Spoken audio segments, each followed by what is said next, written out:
কৃত্রিম বুদ্ধিমত্তা অথবা আর্টিফিশিয়াল ইন্টেলিজেন্সের লার্জ ল্যাঙ্গুয়েজ মডেলগুলো যখন মেইন স্ট্রিমকে দাপিয়ে বেড়াচ্ছে, ঠিক সে সময় আমরা প্রচুর রিকোয়েস্ট পাচ্ছি আমাদের কোডার্স ভাই ও বোনদের কাছ থেকে, যারা মূলত ভাইব কোডিং এর মাধ্যমে অ্যাপ্লিকেশন ডেভেলপ করেন। তারা কিছু চ্যালেঞ্জ ফ্রিকোয়েন্টলি আমাদেরকে লিখেন।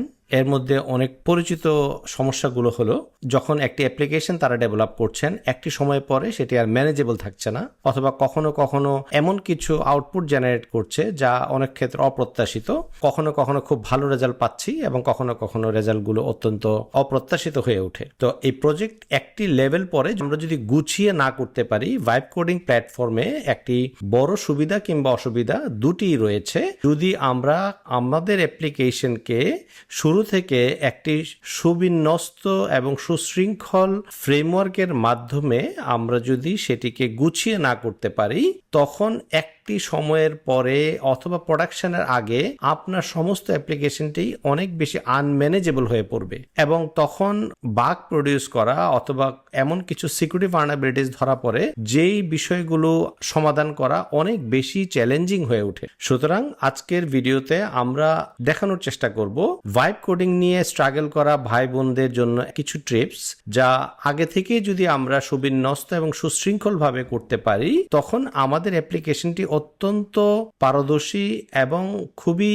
বিশ্বস্ত এবং রিলায়েবল একটি প্রোডাক্ট হতে পারে, যা আমাদের জন্য একটি গেম চেঞ্জিং অপরচুনিটি নিয়ে আসতে পারে। ঠিক বিপরীতটাও সত্য, যদি আমরা শুরু থেকে একটি কাঠামো, একটি ফ্রেমওয়ার্ক এবং একটি সুবিন্যস্ত ছকের মধ্যে আমরা না রাখি, তাহলে প্রজেক্ট মাঝপথেই আপনাকে অনেক ভুগাবে এবং প্রচুর আপনাকে সময় নষ্ট করবে। এর মধ্যে আজকে আমরা যেই টপিকসটা নিয়ে আলোচনা করব সেটি হচ্ছে ভাইব কোডিং এর সিকিউরিটি ভালনারেবিলিটি, বা যখন প্রোগ্রামিংটি কোনো ক্ষেত্রে বাগ বা ভুল ধরা পড়ে তখন এটি হাইলি ডাটা ব্রিজ বা কম্প্রোমাইজ হওয়ার সুযোগ থাকে। ঠিক ওই সময়ে আমাদের প্রোগ্রামারদের পক্ষে এই বাগগুলো সমাধান করা অনেক বেশি চ্যালেঞ্জিং হয়ে ওঠে। সেরকমই একটি বিষয় নিয়ে আজকে আলোচনা করব। তো চলুন আমরা মূল আলোচনায় ফিরে যাই। আজকে আমাদের অর্থমেটিক চ্যানেলে আপনাদেরকে স্বাগতম এবং আজকের বিষয়টি অত্যন্ত গুরুত্বপূর্ণ, যেখানে আমরা কঠিন প্রযুক্তিকে আপনার মাতৃভাষায় বাংলাতে সহজভাবে উপস্থাপন করার চেষ্টা করি। আমরা আজকের ভিডিওতে যে বিষয়টি দেখব সেটি মূলত আসলে তিনটি ভাগে বিভক্ত।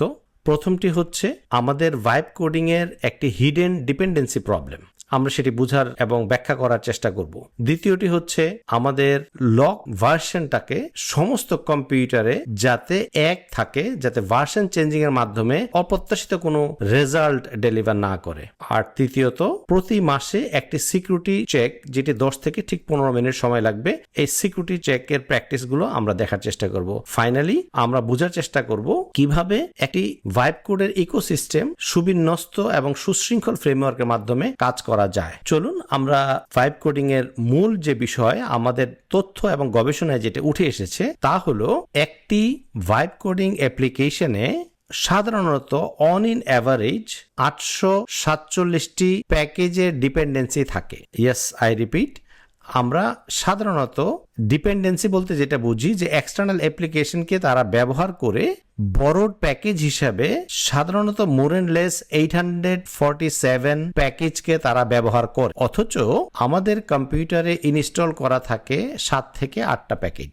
বাকি প্যাকেজের উপর নির্ভর করে অ্যাপ্লিকেশনটা তৈরি হয়। কিন্তু একটি গবেষণায় দেখা গিয়েছে এতগুলো ডিপেন্ডেন্সির মধ্যে সাধারণত 10 থেকে 12টা ডিপেন্ডেন্সিতে কিছু প্রবলেম থাকে, কিছু ব্যাকডোরস, কিছু সিকিউরিটি ইস্যু থাকে, যেটি পরোক্ষভাবে কিন্তু আপনার কিংবা আমার ভাইব কোডিং অ্যাপ্লিকেশনকে ভীষণভাবে নেগেটিভলি ইম্প্যাক্ট করতে পারে।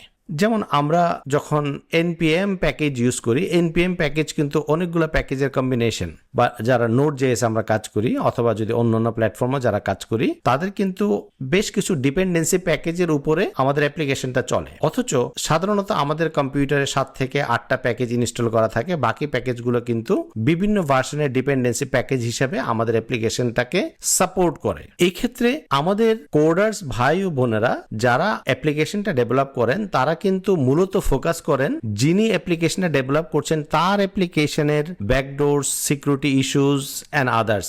ওয়ারেজ এই অ্যাপ্লিকেশন সব ঠিক থাকার পরেও ডিপেন্ডেন্সি প্রবলেমের কারণে কিন্তু আপনার অ্যাপ্লিকেশনে বড় ধরনের একটি সিকিউরিটি ভালনারেবিলিটিস তৈরি হতে পারে। সুতরাং আমাদের একটি কমন ওভারলুকিং অথবা রিল্যাক্সেশন বিষয়টি যখন আমরা চেক না করি তখন কিন্তু এটি বড় হিসেবে আমাদের কাছে ধরা দেয়। এখন আমি সেই প্রবলেমটির সমাধানটি বলছি। প্রথমটি হলো, আমরা যখন একটি অ্যাপ্লিকেশন ডেভেলপ করব তারপর অবশ্যই আমরা একটি কমান্ড ব্যবহার করব, সেটি হচ্ছে npm audit। আমি স্ক্রিনে দেখানোর চেষ্টা করছি।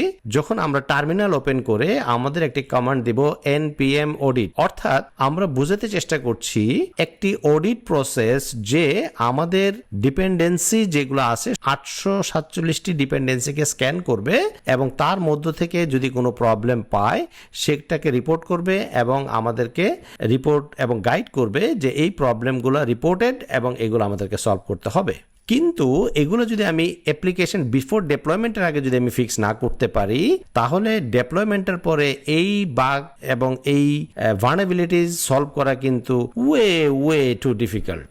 অথচ ডেভেলপমেন্টের সময় এটি কিন্তু মাত্র 10 সেকেন্ডের মধ্যেই আপনি ডিসকভার করতে পারবেন এবং পরবর্তীতে আপনি সেটার ফিক্সিং প্রসেসে যেতে পারবেন। নাম্বার 2 এবং দ্বিতীয় উপায়টি হচ্ছে আপনার ভার্সনটি লক করা। অর্থাৎ আপনি সাধারণত যে অ্যাপ্লিকেশনটি ব্যবহার করছেন তার মধ্যে package-log.json, যেটাকে সাধারণত আমরা লক ফাইল বলি, এটি আমরা ব্যবহার করতে পারি প্রত্যেকটি কম্পিউটারের যে অ্যাপ্লিকেশনটি চলছে তার ভার্সনটি যাতে আপনার ভার্সনটির সাথে সিঙ্ক্রোনাইজ করে। অন্যথায় আপনার ল্যাপটপে আপনার অ্যাপটি সুন্দর রানিং দেখাবে কিন্তু কাস্টমার এন্ডে অথবা সার্ভার এন্ডে কিন্তু একটি আনএক্সপেক্টেড রেজাল্ট ডেলিভার করবে, যেই বিষয়টি সমাধান করা অনেক সময় নিয়ারলি ইম্পসিবল আর ব্রুটালি হার্ড। একটি উদাহরণ দিয়ে বলার চেষ্টা করছি। কম্পিউটার এ আপনি একটি প্যাকেজ ইনস্টল করা আছে, তার ভার্সন হচ্ছে 1.0, কিন্তু আপনার ল্যাপটপে যে ভার্সনটি নিয়ে কাজ করছেন সেটির ভার্সন হচ্ছে 1.3। অথচ সেম প্যাকেজ, আপনার কোড কিন্তু ওই প্যাকেজের উপর নির্ভরশীল করেই কাজটা হচ্ছে। সেক্ষেত্রে আপনার ল্যাপটপে কাজটি সুন্দর দেখা গেলেও রিয়েল লাইফ আফটার প্রোডাকশন কিন্তু একটি বাগ প্রডিউস করছে যেটি ধরা প্রায় অসম্ভব। সুতরাং আমরা package.log.json এর মাধ্যমে আমরা আমাদের ওই ফাইলটিকে নিশ্চিত করব যাতে সমস্ত কম্পিউটার একটি ভার্সন ইউনিফাইডলি লক থাকে এবং ইট শুড নেভার ইগনোরড। এবং যখন আপনি কমিট করবেন আপনার যে কোড রিপোজিটরিতে, যেরকম অনেক আমরা বিভিন্ন ধরনের কোড রিপোজিটরি ইউজ করে থাকি, এখন মোস্টলি পপুলার হচ্ছে গিট, সেখানে আমরা আমাদের লগ প্যাকেজটি কমিট করব অলওয়েজ। এই লগ ফাইলটি আপনার অ্যাপের জন্য একটি ইন্স্যুরেন্স হিসেবে কাজ করবে। আর সব শেষে আমাদের অপশন 3 যে প্র্যাকটিসটি আমরা সবসময় অনুসরণ করব তা হলো আমাদের প্রতি মাসে, ভালো হয় প্রতি সপ্তাহে একবার, আমরা যদি 30 মিনিটস রাখতে পারি, আর যদি সেটা খুব বিজি টাইম হয় মাসে অন্তত পক্ষে একবার তো বটেই, আমাদের একটা হ্যাবিট করতে হবে যে আমাদের ডেভেলপ করা অ্যাপ্লিকেশনকে 1 আওয়ার টাইম দিতে হবে যাতে সবগুলোর জন্যই আমরা একটা সিকিউরিটি চেক প্র্যাকটিস করি। হতে পারে প্রতি সোমবার অথবা হতে পারে প্রতি মাসের প্রথম 2 থেকে 5 তারিখের মধ্যে কোন একটা দিন, যেখানে আমরা রান করব npm audit, যেখানে আমরা আমাদের প্যাকেজগুলোকে আপডেট করব এবং সেফটি চেক করব এবং আমরা ফ্ল্যাগ করব এবং একটি নোট রাখার চেষ্টা করব।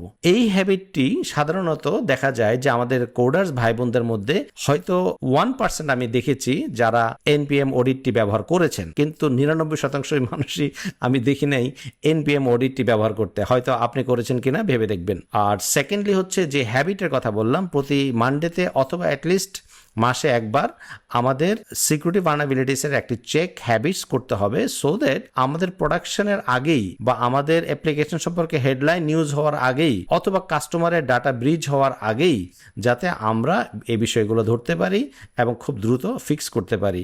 তাতে আমাদের ডাটার উপরে আমাদের রিলায়েবিলিটি বাড়বে এবং কাস্টমারের ডেটা এবং কন্ট্রাক্টগুলো ব্রিজ হওয়ার সুযোগটা কমে যাবে এবং customer data will remain protect. আমাদের অর্থমেট্রিক চ্যানেলে প্রতি সপ্তাহে আমরা কিছু প্রোগ্রামিং টিপস দিয়ে থাকি। আপনাদের যদি আরো নতুন নতুন কোনো টিপস জানার প্রয়োজন হয়ে থাকে আমাদের অর্থমেট্রিক চ্যানেলে কমেন্টের মাধ্যমে জানাবেন। আমরা চেষ্টা করব সমসাময়িক প্রবলেমগুলো নিয়ে আলোচনা করতে, যাতে আমাদের প্রোগ্রামার ভাই বোনদের জন্য কিছুটা উপকার হয়। আমাদের সাথে থাকার জন্য ধন্যবাদ। আমাদের চ্যানেলটি সাবস্ক্রাইব করবেন পরবর্তী এরকম ভালো ভালো ভিডিওগুলা যদি আপনারা মিস করতে না চান। ধন্যবাদ।